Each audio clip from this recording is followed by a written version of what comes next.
This video shows how to replace the IDSDM on a PowerEdge T350. Before you begin, power off the system and disconnect all of the attached peripherals. Ensure that you always use ESD protection when working inside the system. For more information about safety guidelines, see the service manual at dell.com/PowerEdge manuals. To begin, first remove the system cover. To do this, rotate the lock on the top of the system cover to the unlock position. Lift the latch to disengage the cover from the system, then lift the system cover off.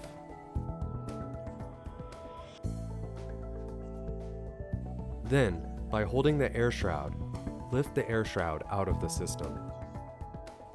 To remove the IDSDM, holding the pull tab, lift the IDSDM out of the connector on the system board. To replace the IDSDM, align the IDSDM with the slots on the system board and press until firmly seated. Then, replace the air shroud. Lower the air shroud until it's firmly seated. Finally, replace the system cover.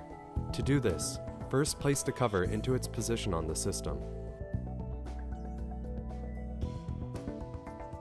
Lower the latch to engage the cover into the system.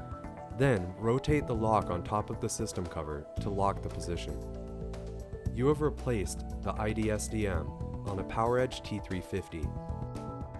If you need more information or assistance, go to dell.com/PowerEdge manuals.